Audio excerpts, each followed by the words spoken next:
all getting out pieces of paper. You're going to be working on solving equations just like we did on the spiral. So go ahead and find the solutions to these equations.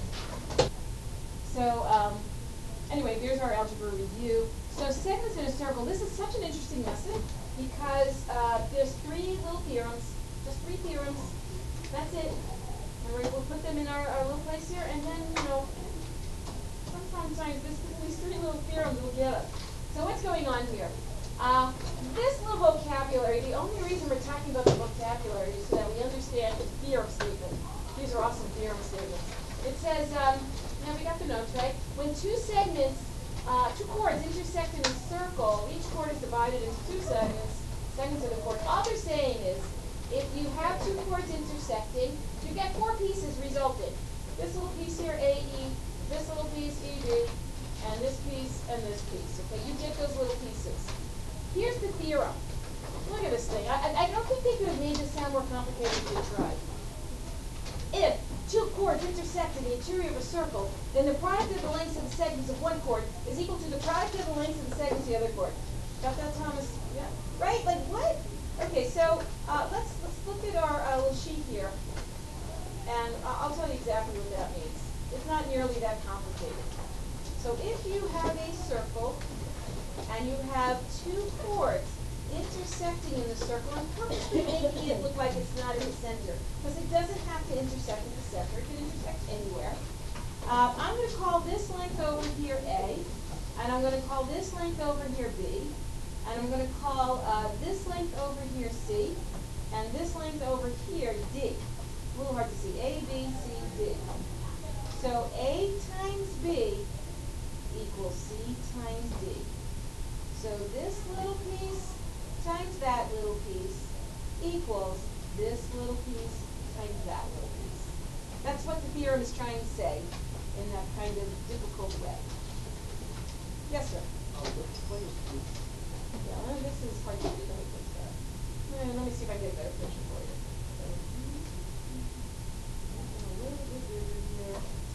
So this one's A, and this one's B, and this one's C, and this one's D. So A times B equals C times D.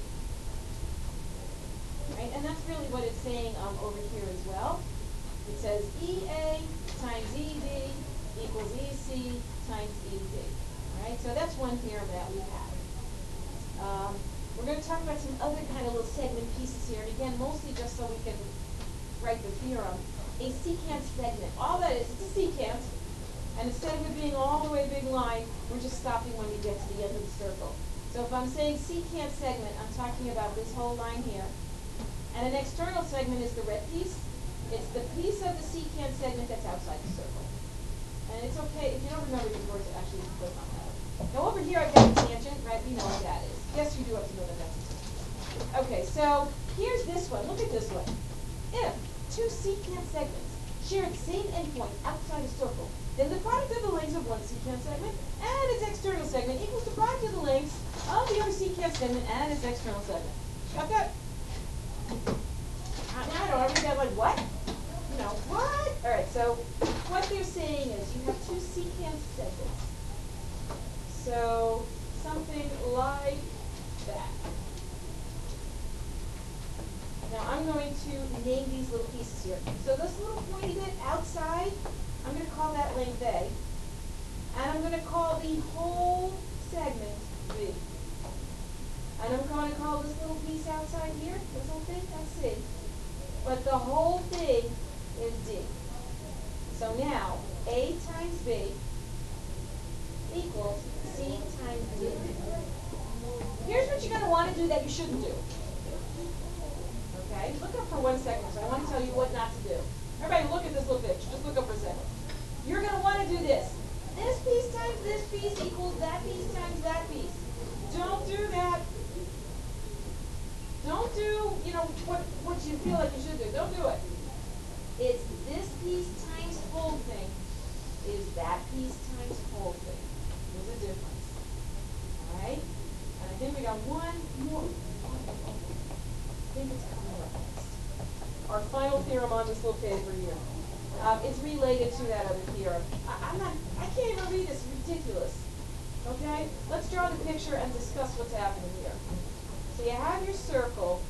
One of them is a secant segment, meaning it's like a secant, and the other is a tangent. Oops, it's a tangent. All right, now I don't even need this little bit here. I probably should leave that there. So it looks like this. This is tangent. It's hard to tell from my drawing. Okay, so how does this work? If my little external piece here is A, and the whole thing is B, and my tangent is C, the relationship is A times B equals C times C, or C squared. So let's see here. Outside piece times whole thing equals C squared. No, it's not. It's not this times this equals that squared. This times whole thing. What we don't want to do with this is confuse it with those theorems from last time. Look how similar looking they are. This was the theorem from last time. If you want an angle measure, this arc plus this arc divided by 2, you get that measure. This is not angle measures. This is lengths of segments. They are different questions and they look a lot alike, as do these two. If I'm looking for an angle measure, that arc minus that arc over 2. But I'm not looking for an angle measure. I'm looking for lengths of segments. This piece times that piece is that piece times that piece. Yeah? Oh. Okay, so those are the theorems. That's it. And I'm going to start, well, we've got a couple minutes, so I'm just going to do that. So here's our possibilities. Two chords, they intersect inside. This thing, AE times EB. Don't straighten up what you're doing. I hear a lot of rustling. Please pay attention. Okay, this piece times this piece equals that piece times that piece when you're inside the circle. When you are outside the circle, and it's two secants, the red piece times the whole thing equals the red piece times the whole thing. If it's a secant and a tangent, red piece times whole thing equals that blue piece squared. That times that. Alright, so here's an example of this one. That times that equals that times that. I think you're going to find that this one, not so bad to remember. So 12x equals 48. So what's x? 4. And this one is this picture. So let's see. Here's what you're going to want to do that I don't want you to do. I'm going to put this in the international interdiction symbol. You know what that is? What's the international interdiction symbol? You put a cigarette there, right? No smoking. Yeah, don't do it. Don't do this. Don't do this. Don't. Because you're going to want to. Trust me, you're going to want to. You're going to say, this times this equals that times that. Don't do it. So when you're working on these, just stop, take a breath, think ahead of time. It is x times whole thing. What is the whole thing? 4. Whole thing. This piece and this piece. 4 plus 4. Yeah, right? If you have two segments, you want the whole thing, you add them. That's the second addition postulate, right? Equals, now the same thing on the other side. 2 times, not 4, what's the whole thing? 6. Thank you. So this is x squared plus 4x equals 12. Now see how this is coming in handy here that we've been practicing how to solve equations like this? Go back to this guy, get an x, two numbers multiplying negative 12 back to 4. Let's see, what do I have here? 62, right? Plus and minus? And I check it, right? That's a negative 2x plus a 6, that's good. So x is negative 6, and x is 2. And you have to kind of look at both results here. Can negative 6 be a possibility? If x is negative 6, I get some weird negative side. So I'm going to reject that one. And then 2 is fine. So I guess the solution here is x is 2. Now one last one here, and that's this example. Okay. So this one, again, it's not 5 times 10 is x squared. Don't. Here, let's put a little don't. Don't do it. X squared, 5 times 10, don't do that. It's not this times this. It's x squared equals the outside piece times the whole thing. What's the whole thing? 15. So x squared equals 75. Now x is going to be the plus or minus root of this. The negative root doesn't help us here, so I'm going to just reject that one outright and just look at the positive root, which would be the square root of 75. That's the one that's going to work. I can reduce this, right? That's going to be, you want to say 5 radical 3. Right? 25 times 3. And that's the value of x. And you know what? That's it in terms of what I can tell you and what I can teach you. That's it. That's 3 theorems. So when you come back in a moment, you're not dismissed yet, sit down, you're going to start working at your track.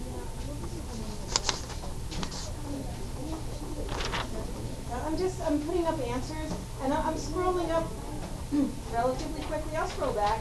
Some people have kind of seen this page already. Let me do this page. Guys, listen just for a second. So you may be here, you may not be. So I'm posting answers. You can also check answers online as well. They're on the assignment calendar. I'm just going to go fast just for now. I'm going to go back to these. I just want to kind of have them up and running there. There's those two. If you're looking for practice on today's, if you want more of those are on the bottom of page 2. That's these. I like the idea of comparing these two kinds of examples. Just one second. Guys, just listen for a second. Notice how this and this are not the same kind of question as these bottom 3. The other thing I want to do, before I forget, if you're not even there yet, can you please turn to that back page and cross out I, number 1 there. This one's like a really tricky one. It's not worth the trouble. You already did it? Okay. But I'm not requiring that one. I'd rather you do this, and this. You can try it if you want to. But I would just work on these. Not the same question. Looking for a degree. This minus this over 2 is that. Right? This plus this over 2 is that. These are segment lengths. This times this equals that times that. So kind of doing them all at the same time might be helpful to maybe straighten out which one's what. So just want to show that you're here. And I'll scroll back so you can see what you're working on.